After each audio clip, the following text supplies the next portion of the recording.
Mousamoto when he was alive.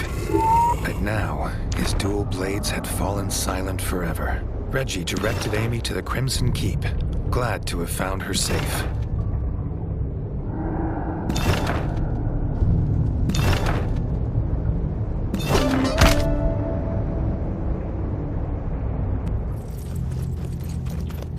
As soon as Reggie set paw on the wall of books, he knew something was wrong. Something in the shadows, quieter than a mouse. It was Fang Bu, an infamous warlord known for his brutality with a halberd.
Fang Bu finally laid to rest, Chetty scooped up pages of the Book of Immortal Song. With a nod of thanks to Reggie, he scurried towards the surface. After all they'd been through, Reggie hoped the young bards gave a historic performance.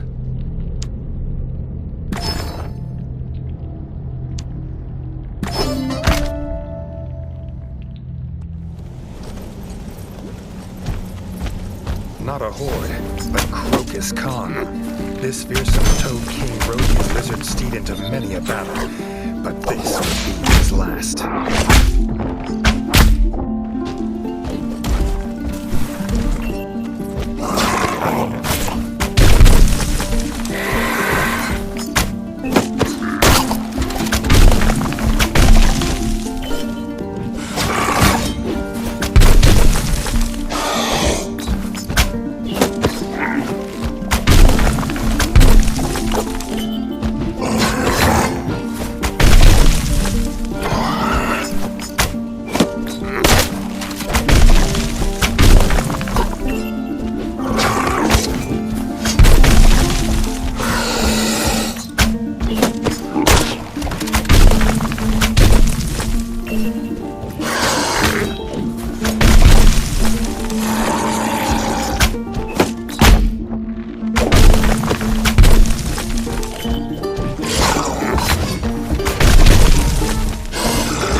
Ice-Age frogs can trace their lineage to the great Croakhis. But this old toad would sire no more.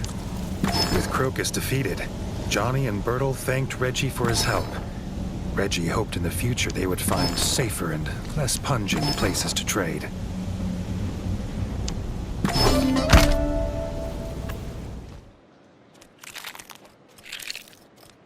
The Squirrel Elder's lifeless body lay on the floor, with the priest at his side. Before Reggie could approach, he found out why they were trapped here.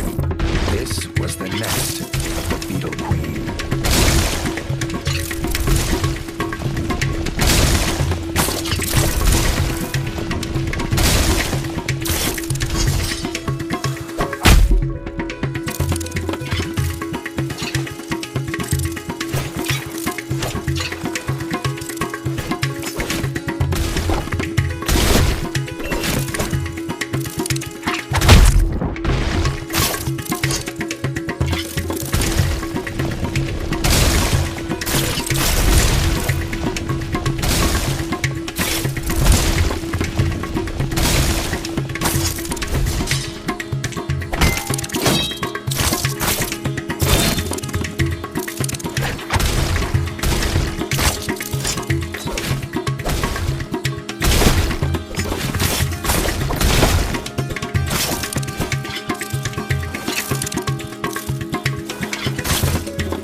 With a yelp. He'd been entranced from the ritual smoking of extra potent bright moss.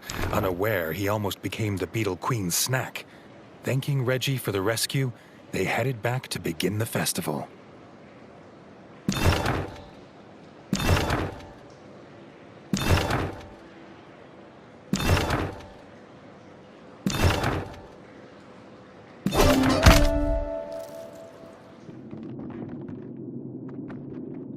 The shrine of the tapped root stood before him, but the root looked damaged. Before Reggie could wonder what had done this, he got his answer. A rootworm, bloated and enraged by bright sap.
Had been banished from these parts for generations.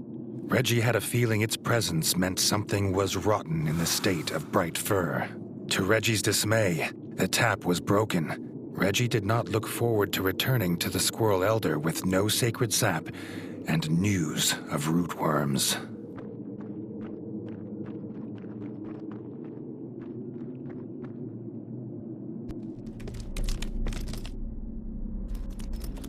The frog squatter was none other than General Hatmack. No better than a common thief looting supplies.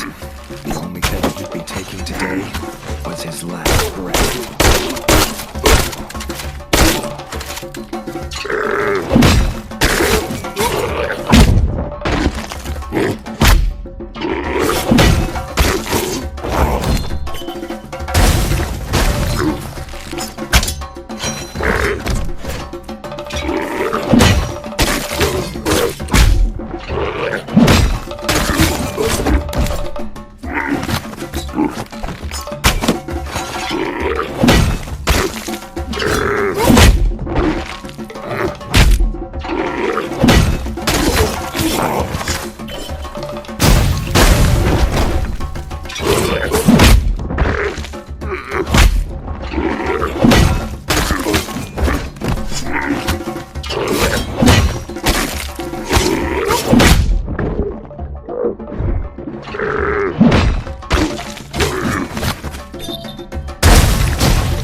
Satisfaction of the Frog General dead at his paws, Reggie found the replacement tap. The squirrels would have their sacred sap.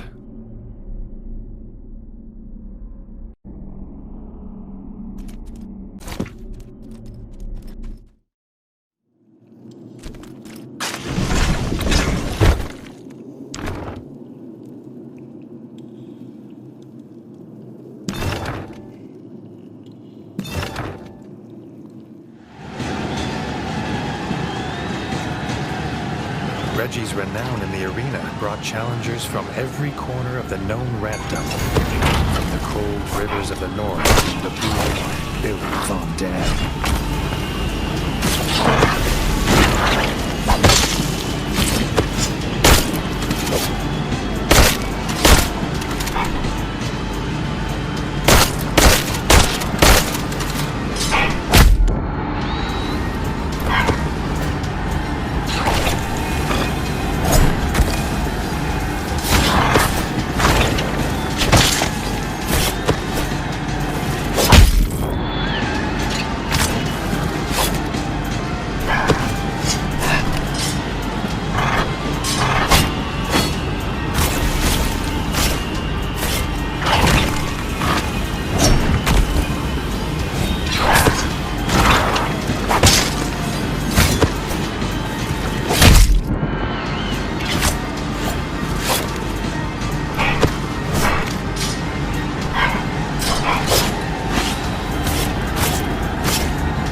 Wasn't enough to stop King Demolition. Reggie wondered if he gained any fans among the beaver folk.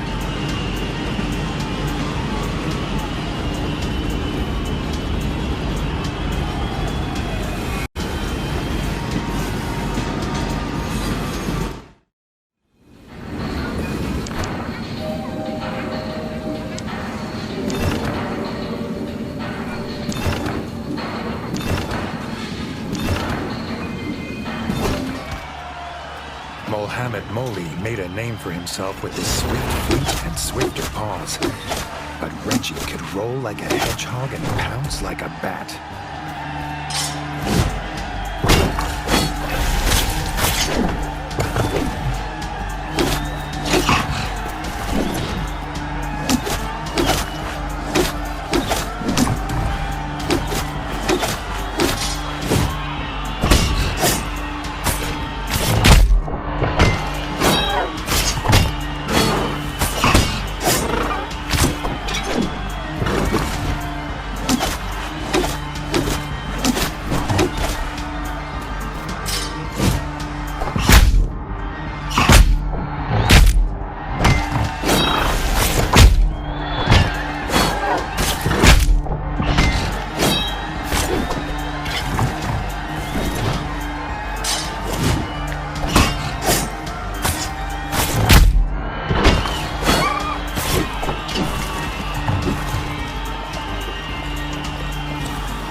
His swift-pawed champion was as light-footed as any dancer of the Bolshevik ballet, but not nimble enough to overcome King Demolition.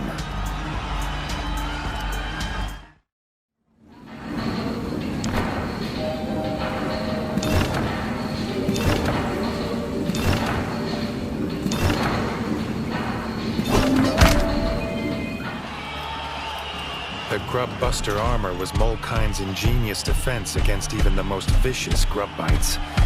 Reggie wondered how it would stand up to his sword.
The Grub-Buster suit didn't stand a chance against King Demolition and his trusty sword. Reggie wondered if the moles would make him a Frog-Buster suit.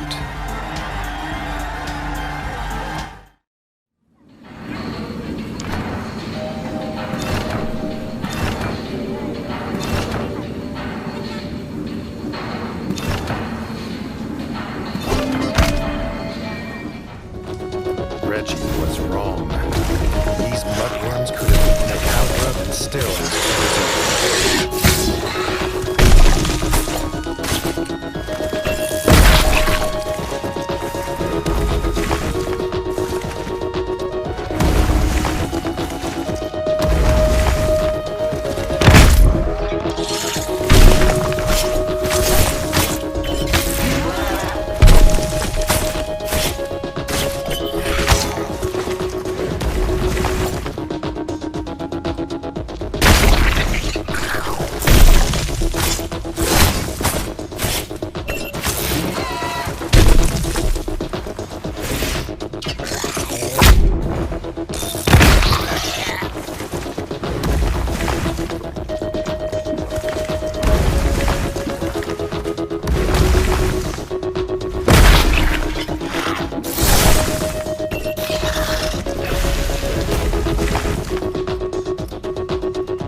extinct monster guts was not how Reggie expected today to go.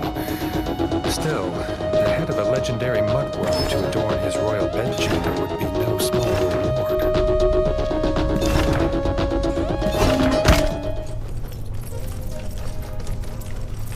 Too late. The Grub King had returned for the culprits and found Reggie and Seb.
The Scrapper team thanked Reggie for saving their lives, but were even more grateful to have a fresh corpse to butcher. Reggie sighed. He was just glad there were no more grubs.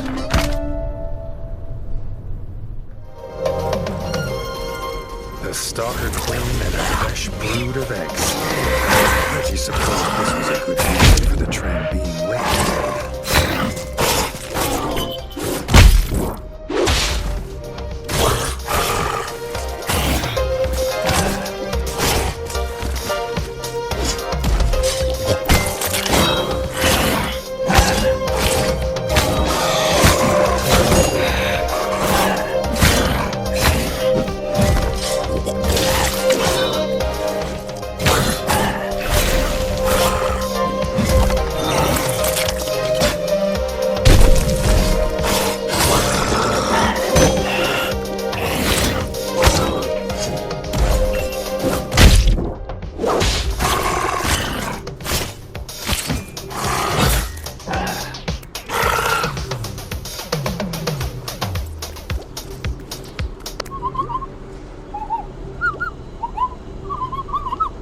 Together, Rat and Mole felled the Stalker Queen.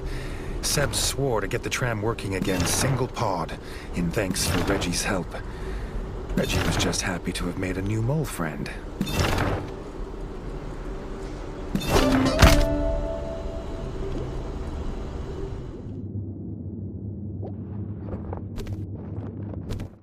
Seems he wasn't the only one here for vengeance.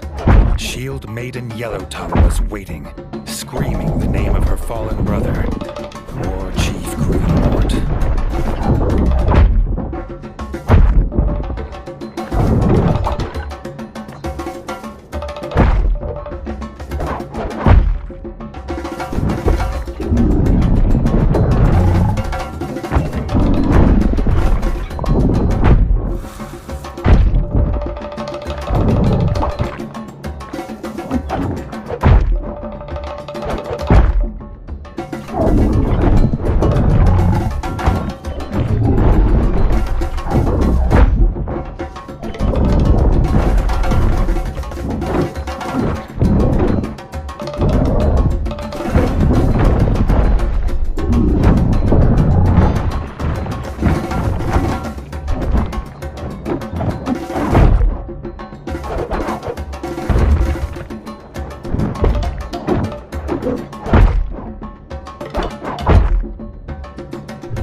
fading echoes of her last croak. Castle Dre was returned to peace. There was a shrine in the room, carved figures of Reggie and his enemies in bright fir forest. The frogs had planned it all to lure him here.